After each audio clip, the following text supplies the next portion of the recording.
wabarakatuh. Alhamdulillahirabbil alamin wassalatu wassalamu ala asrofil mursalin wa ala alihi washabbihi wa man wala wa man tabi'ahum bi ihsan ila yaumil qiyamah. Di malam ini kita masih melanjutkan pembahasan terakhir ya tentang pemimpin tauhid itu ada 5 ya, di mana yang terakhir adalah waman hakama bi ghairi ma anzalallah, yaitu orang yang dia tidak berhukum atau dia berhukum dengan selain apa yang Allah Subhanahu wa taala turunkan.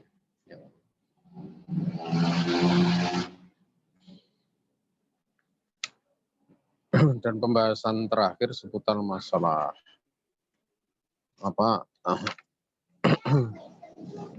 masuk pada kategori ini adalah tentang orang yang mereka menjadikan ulama-ulama dan ahli ibadah itu sebagai rob-rob tandingan selain Allah.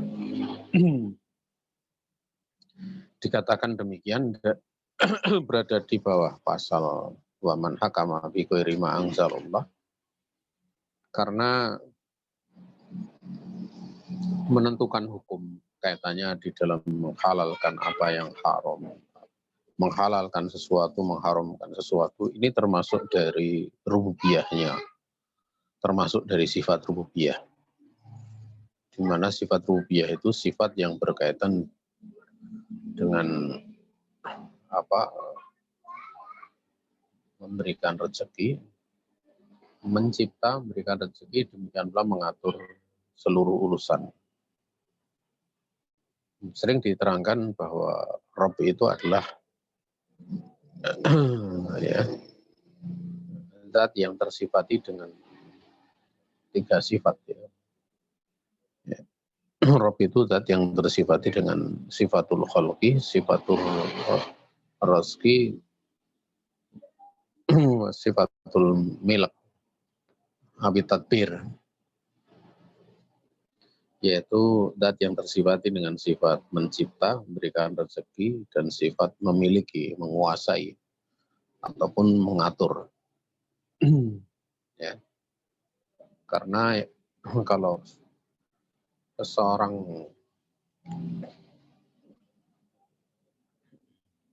itu memiliki sesuatu misalnya, tentu dia akan mengatur sesuatu yang dimilikinya.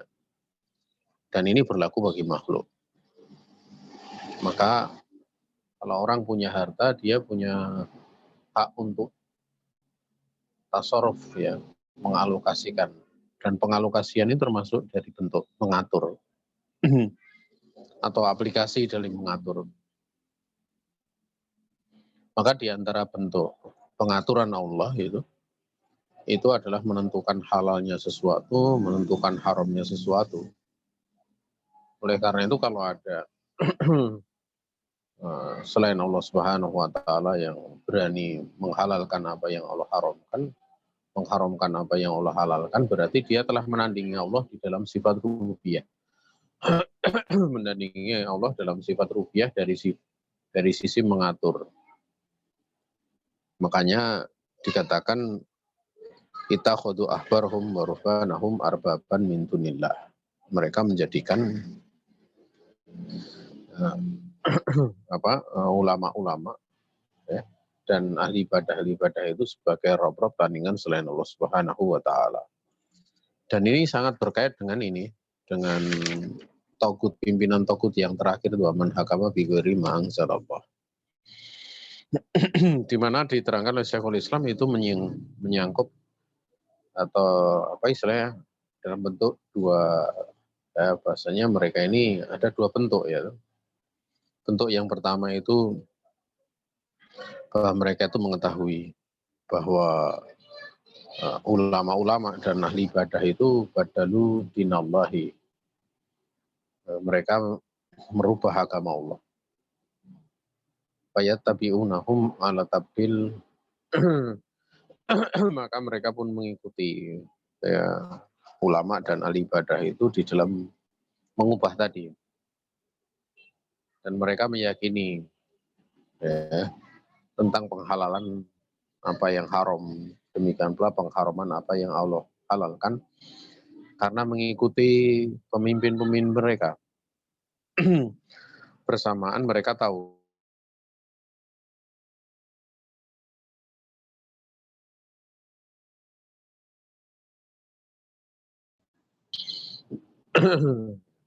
seperti ini apa kafir ya.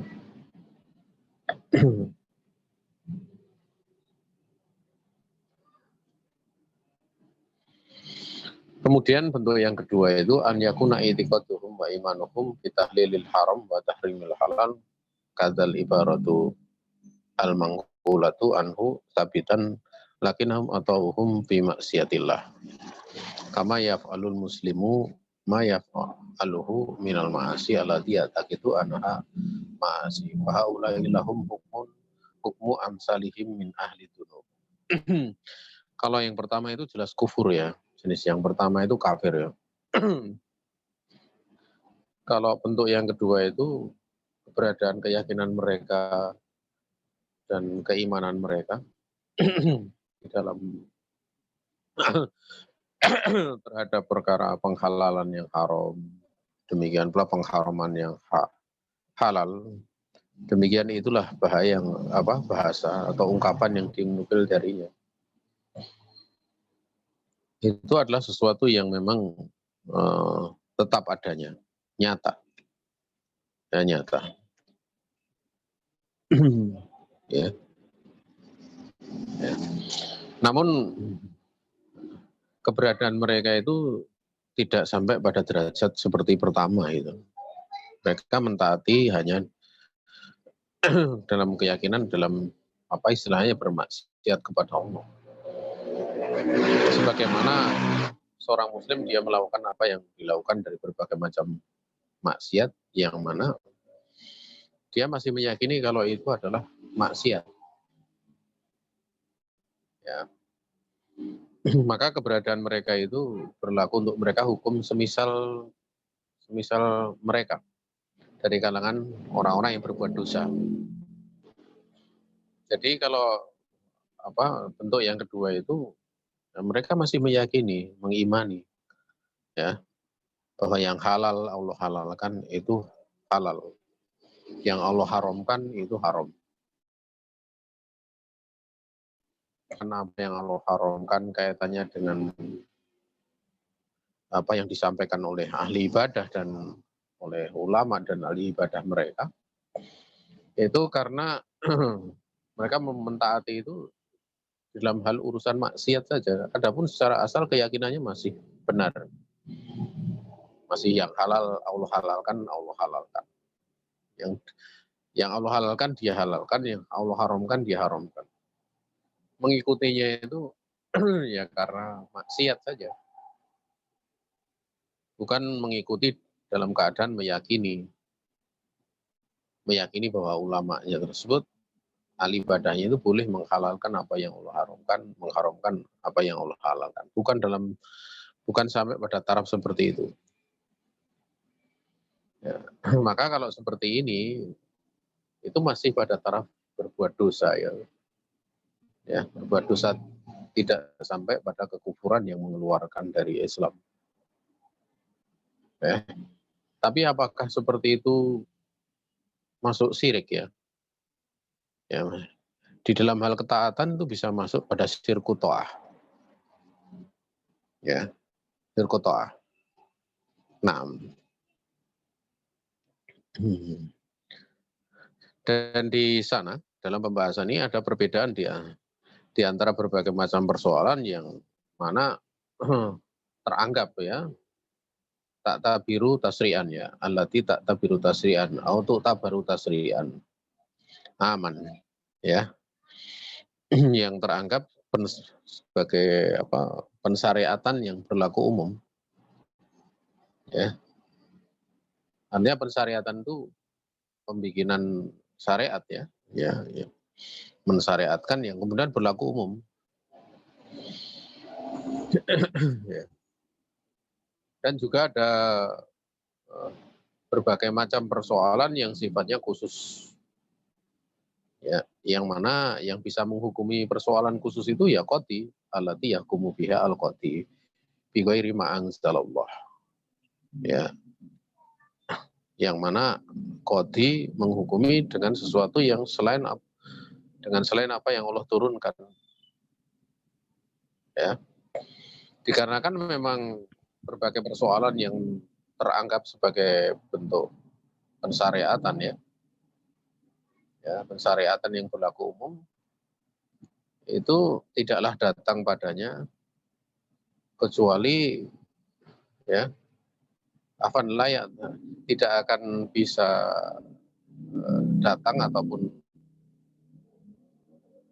diikuti atau masuk padanya itu ya, pada bagian yang telah lalu ya.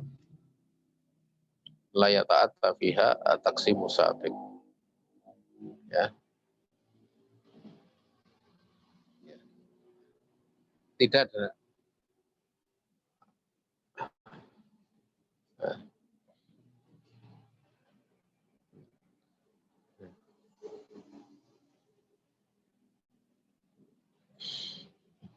Di mana pembagian yang telah berlalu yaitu dan kafir, dolim, dan fasik ya, itu tidak kemudian datang di dalamnya atau tidak masuk di dalamnya ya. Namun perkara ini min kismil awal faqat wa innama hiya min kismil awal faqat ya. Tiada lain dia datang pada bagian yang pertama saja. Artinya di sini ya dari yang tiga tersebut, pada pembagian tiga tersebut kan ada pembagian kafir, dolim, dan juga fasik ya. Ya, kafir, dolim, dan fasik. Ya. Kalau sampai pada bentuk tasri'an aman di sini itu hanya bisa masuk pada bagian yang pertama saja, yaitu kafir. Ya. Yang mana itu dinafikan keimanannya. Bisa masuk hanya situ saja. Kenapa? Li'ana hadzal musari' tasri'an yukhaliful Islam. Karena orang yang mensyariatkan tersebut dia adalah bentuk tindakan kekufuran. Dia mensyariatkan dengan persyariatan yang menyelisih Islam. Wa inna ma syara'ahu li itiqadihi annahu aslah minal Islam.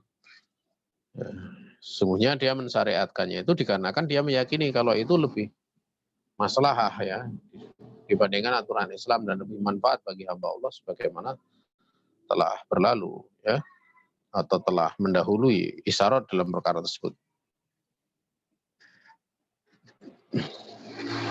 Jadi pembahasan seputar masalah tasri'an aman ya berbagai perkara yang teranggap pensyariatan secara umum ya berlaku ya secara umum ya diterapkan, itu jelas di antara pembahasan yang di depan sudah kita bahas tentang kaitannya jenis togut ini ya, pimpinan togut yang kelima ini, waman hakama bi ghairi ma anzalallah, itu masuk di situ gitu.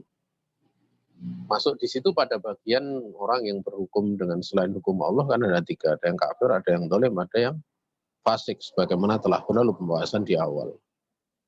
Maka tidaklah masuk kecuali hanya pada bagian yang pertama saja. Maka dikatakan wa innama hiya min kismil awal faqat. La min kismis tsani wala min kismis tsalis. Tidak dari bagian yang kedua, tidak pula bagian yang ketiga. Ya. Namun beliau memberikan catatan ya kaitannya kalau di dalam permasalahan perkodian kan dalam masalah-masalah khusus yang memang seorang kodi menghukumi dengan hukum yang selain Allah turunkan, itu tentu sebagaimana beliau sebutkan ada perbedaan dalam perkara ini, ada perbedaan di antara permasalahan yang berlaku umum dan permasalahan yang memang diputuskan oleh seorang qadhi dengan apa? Dengan hukum yang selain Allah Subhanahu wa taala turunkan atau diputuskan dengan hukum yang apa tidak dengan hukum yang Allah turunkan gitu. Itu ada perbedaan. Makanya dikatakan hunaka farqun bainal masail lati ta'tabiru tasri'an aman wal mas'alati al muayyani allati yahkumu fiha al qadi bi ghairi ma anzalallah. Dikarenakan perkara yang teranggap tasri'an aman itu la yata'ata fiha ataksi musabik wa inna ma hiya min kismil awal. Karena kalau saya ulangi, karena masalah-masalah yang berbagai masalah yang teranggap pada bentuk pensyariatan secara umum itu tidaklah datang padanya pembagian yang awal tadi, pembagian yang pembagian awal, artinya kafir, dolim, dan fasik. Artinya ada kemungkinan. Enggak. Namun dia hanya datang atau masuk pada perkara kismil awal saja, artinya pada bagian kafir saja. Ya. Karena yang mensyariatkan itu tasri'an yukhaliful Islam. Ya. Adapun kalau perkodian itu masih ada rincian. Kalau perkodian itu masih ada rincian. Karena kalau perkodian itu ya, terkadang karena belum bisa diterapkan yang terbaik, kemudian diterapkan. Misalnya kayak ada orang mencuri, ya. Mencuri kan tidak mungkin dipotong tangan karena belum diterapkan. Tapi kalau kemudian tidak diputuskan hukuman bagi pencuri, ya akan merajalela pencurian. Maka hukum yang berlaku di situ misalnya hukum Belanda dengan dipenjara atau hukum yang kontemporer dipenjara. Nah seperti ini tidak bisa dibawa kepada makna pertama yaitu kafir gitu. Bisa jadi dolim, bisa jadi fasik gitu. Nah, makanya pada masalah-masalah muayyanah yang tertentu pada perkodian itu beda gitu. Tidak bisa langsung dimutlakan.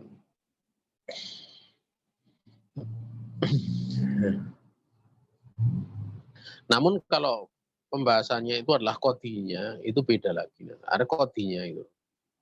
Karena kalau kodinya itu dia menerapkan secara umum. Atau misalnya pembikin undang-undangnya. Kalau pembikin undang-undangnya kan memang secara umum. Ini ada pembahasan yang lebih ke makna yang pertama gitu loh. Ya, yang tidak masuk pada 3 pembagian, tetapi dia masuk pada bagian yang pertama saja. Kemudian wahadil masalah, ini mas'alatul hukmi bi ghairi ma anzalallahu minal masailil kubra allati ubtuliya biha hukamu hadzal zaman.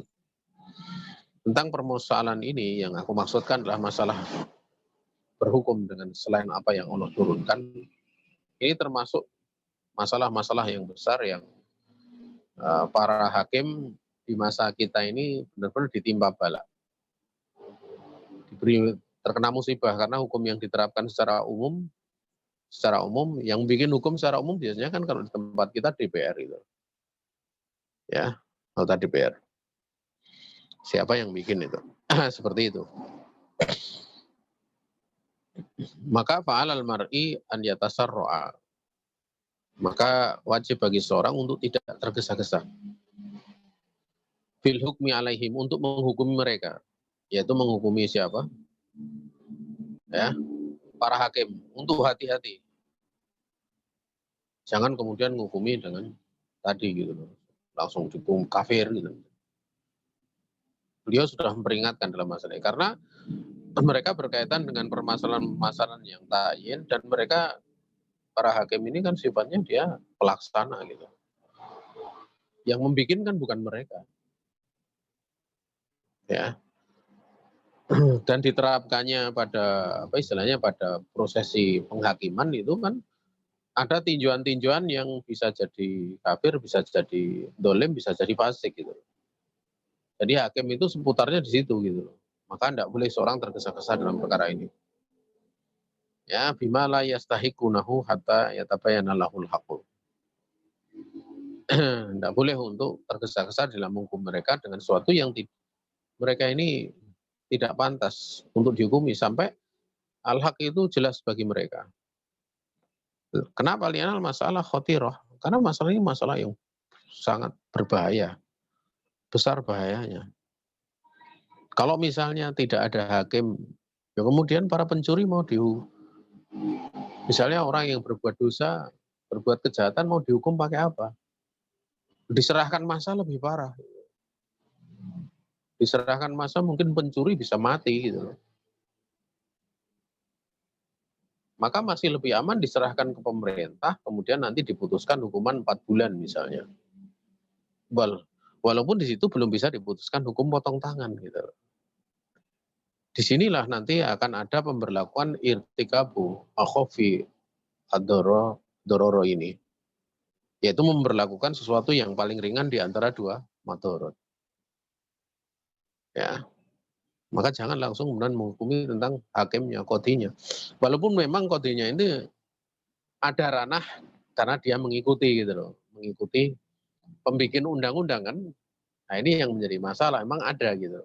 Karena bisa masuk kategori mengikuti. Tapi mengikuti itu kan macam-macam. Ada mengikuti karena meyakini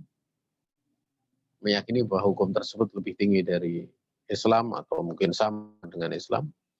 Atau sebenarnya dia masih meyakini itu lebih rendah gitu loh. Lebih rendah. Namun karena jabatan, karena gaji dan lain sebagainya, ini masuk fasik nanti. Babnya masuk fasik. Nah,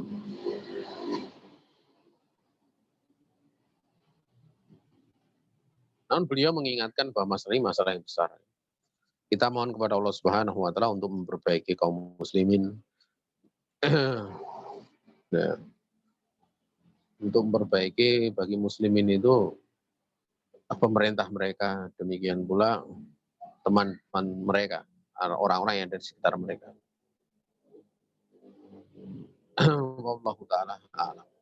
Yang jelas dalam perkara ini, untuk kemudian hakim itu sampai bisa diputuskan secara takyin sebenarnya hukumnya apa, ya mesti ada hikumatul hujah. Ya. Sehingga di sini alal mar'i alladzi atahullahu taala al-ilma an yubayyinahu li haula'il hukami litakuma al-hujjatu alaihim wa tatabayyana al-mahajjatu fayahlik man halaka an bayyinah wa yuhyi man hayya an bayyinah. Bagaimana bahwasanya menjadi kewajiban bagi seorang yang Allah berikan kepadanya ilmu untuk menjelaskan kepada mereka para hakim agar supaya hujah itu menjadi tegak bagi mereka dan agar supaya mahajjah ya duduk perkara berkaitan dengan masalah tersebut, hujah-hujahnya itu menjadi jelas, ya, menjadi terang, sehingga orang yang binasa dia akan binasa karena penjelasan, dan orang yang hidup, ya, yang selamat hidup, dia akan hidup karena penjelasan tersebut. Dan seorang hendaklah tidak meremehkan, wala yuhkirana nafsahu an bayanihi. Ya, jangan seseorang dia meremehkan dirinya sendiri, ya, dari memberikan penjelasan. Dan juga jangan takut pada seorang pun di dalam perkara ini, karena izzah itu hanya milik Allah, milik Rasulnya, dan milik orang-orang yang beriman. Ini pembahasan bagian terakhir ini pembahasan yang cukup krusial. Nggak paham tentang masalah ini jadinya takfiri. Ya, takfiri radikal gitu. Makanya kalau nggak paham seperti ini ya kenapa sering dakwah salafi, sunni salafi itu difitnah. Nah, mereka itu dakwah salafi itu selangkah saja itu masuk radikal. Ada yang sampai mengatakan demikian. Ya karena masalah ini. Salah satu pokoknya adalah masalah ini. Ya. Maka sebagai seorang muslim ya, dalam perkara ini hendaklah bersikap tawasud. Jangan karena alergi adanya radikal kemudian alergi membahas ini. Sehingga justru bersikap menyepelekan. Sehingga setiap orang yang membahas perkara ini baik secara duduk perkaranya ataupun yang berlebih-lebihan semua dianggap sama, radikal, takfiri. Dan jangan pula tatkala memasuki pembahasan ini seorang dia tidak memperhatikan rincian perkara ini, maka perlu dikembalikan kepada para ulama yang dalam ilmunya sehingga tidak masuk kepada, tidak terjatuh pada perbuatan ataupun pemahaman orang-orang yang radikal, orang yang berlebih-lebihan gitu. Ya. Terkadang dengan tuduhan berlebih-lebihan itu benar orang tidak bahas ini, atau kemudian malah kan gitu. Ya sudahlah, tidak apa-apa berhukum dengan ini gitu, tidak apa. Ya. Berhukum dengan selain hukum Allah, tidak apa-apa. Ada yang mengatakan demikian. Ini namanya orang yang istilahnya menyepelekan.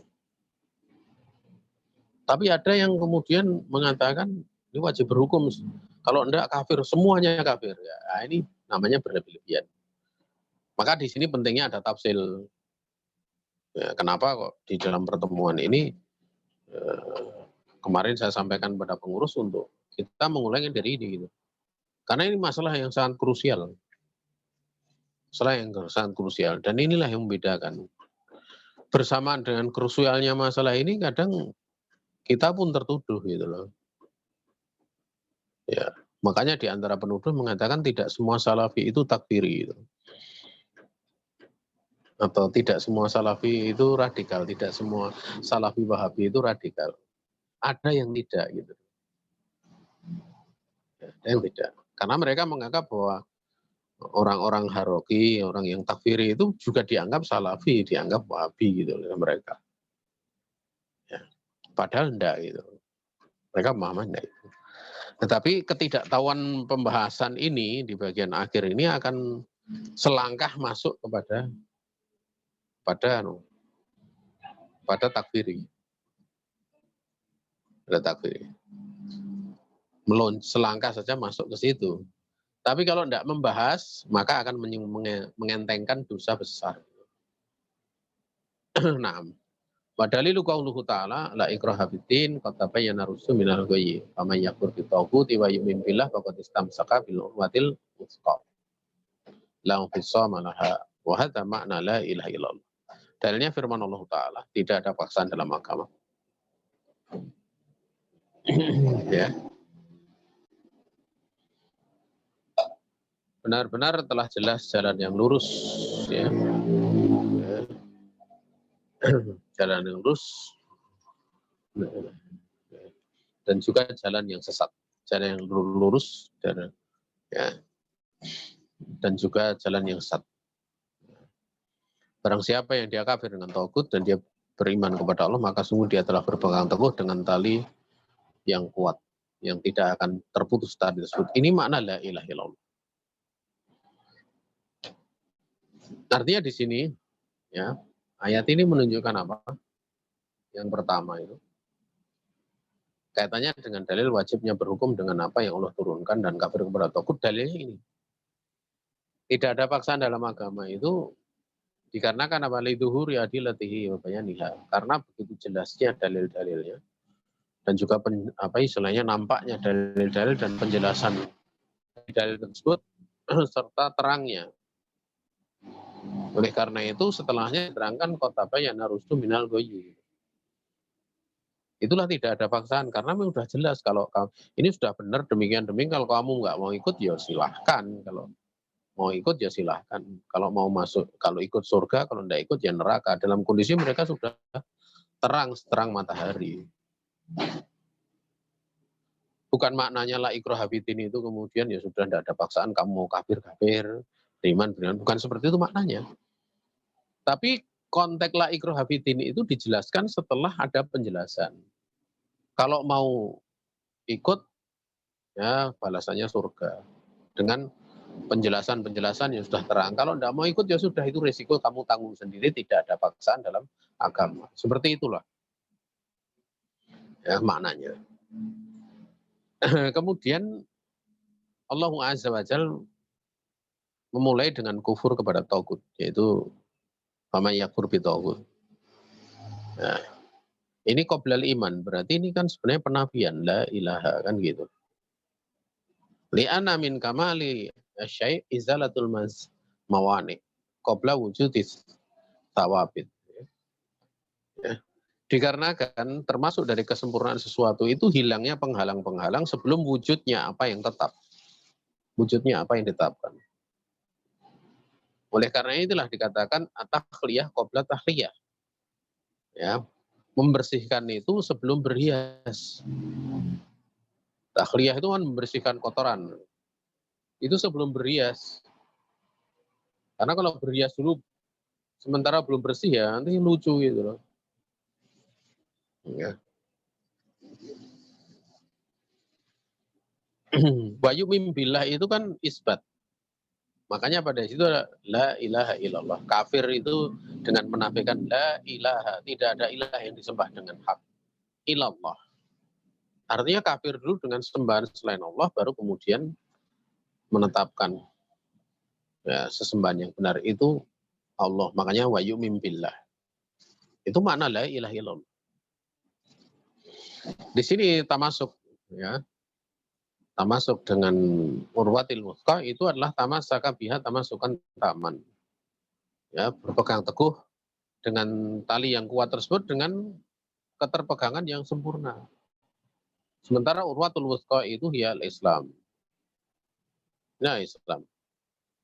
Kalian perhatikan ta'amal kaifa qala azza wa jal faqad istamsaka walam yakul tamassak. Allah berfirman maka sungguh dia telah berpegang teguh, bukan Allah Subhanahu wa taala berfirman tamassaka. Tapi faqad istamsaka. Karena istimsak itu aqwa minat tamasuk.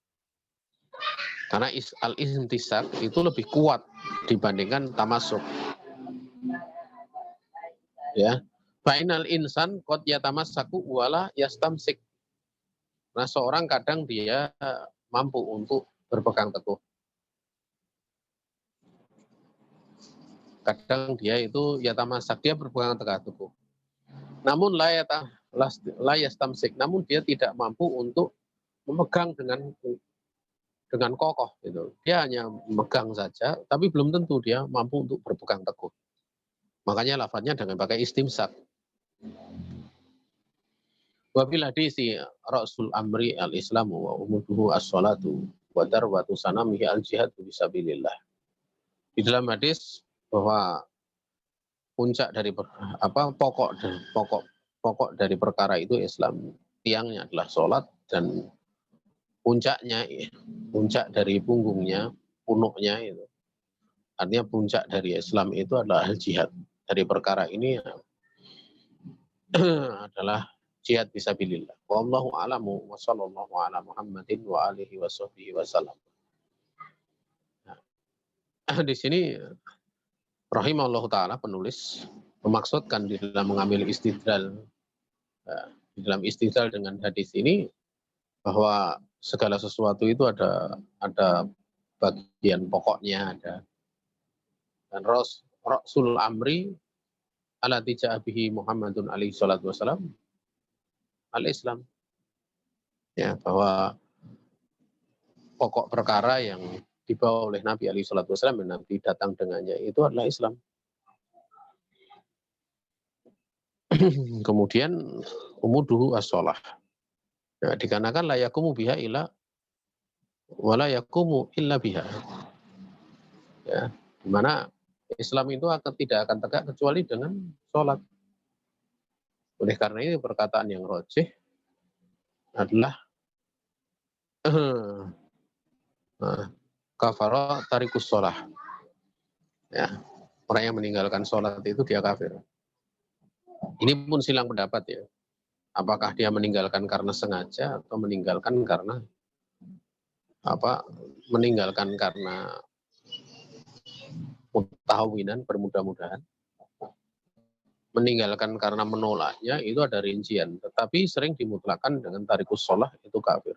Meninggalkan sholat itu kafir. Namun ini diperselisihkan dengan para ulama. Yang disepakati itu kalau meninggalkan la ilaha illallah itu kafir. Wa nahu laisa lahu al-Islam. Kemudian yang terakhir a'lahu wa akmaluhu al-jihadu fisabilillah. Wa dzalika li'anal insan idza aslaha nafsahu hawala islaha ghairihi bil jihad fisabilillah liyaquma al-islamu wa litakuna kalimatullahi ta'ala hiyal ulya.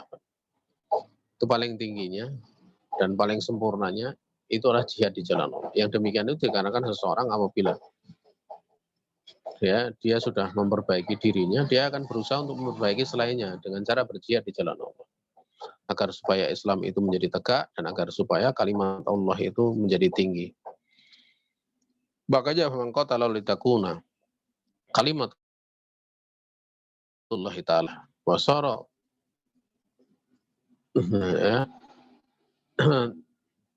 dar batas sanam atau dur batas sanami li'ana bihi ulul Islam ala ghairi.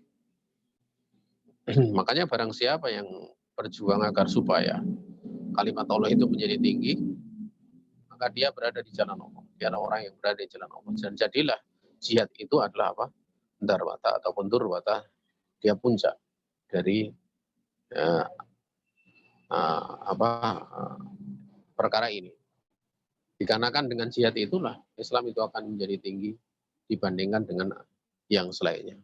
Kemudian beliau menutup rahimahullah ta'ala, risalah beliau itu hadi birodil ilmi ilallahi azza wa jal, mengembalikan ilmu itu kepada Allah azza wa jal, dan beliau bersolawat dan salam untuk Nabi kita Muhammad alaihi salatu wassalam.